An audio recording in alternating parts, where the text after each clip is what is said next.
देख साଙ୍ଗ କେମିତିକା ଜାଗା ହେଇଛି ପିକନିକ୍ କରିବାଟା ଭଲ ହବ।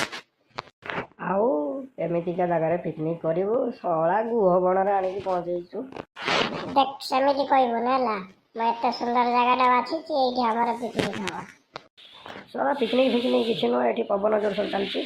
ଆଉ କିଛି କଥା କରନା। देख କେତେ ସୁନ୍ଦର ପାଣି ଅଛି, କେତେ ସୁନ୍ଦର ଜାଗା ଅଛି, ଏଠି କେତେ ସୁନ୍ଦର ବାଲି ଅଛି। ଶଳା ଜୀବନରେ ଏମିତିକା ଜାଗା ପାଇବୁ। ଜାଗା ଫାଗା କଥା ଛାଡ଼, ଗୋଟେ ଭଲ ଜାଗାଟା ଦେଖ। ଏମିତିକା ଜାଗାରେ ପିକନିକ୍ ଫିକନିକ୍ ହେଇପାରିବନି।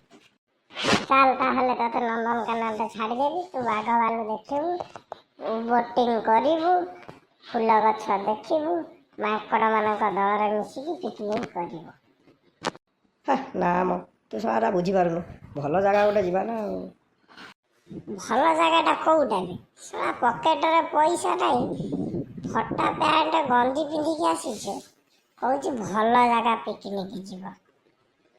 ଦେଖ ମତେ ବେଶୀ ରଗା ନା କହୁଛି ହେଲା, ମୁଁ ବେଶୀ ରାଗିଗଲା ମାନେ ତ ଅବସ୍ଥା ଖରାପ କରିଦେବି। ଚାଲ ଶଳା ରାଗିବ ପୁଣି କହୁଛି, ରାଗିବା ଜାଣିଛୁ ନା ବେ ତୁ?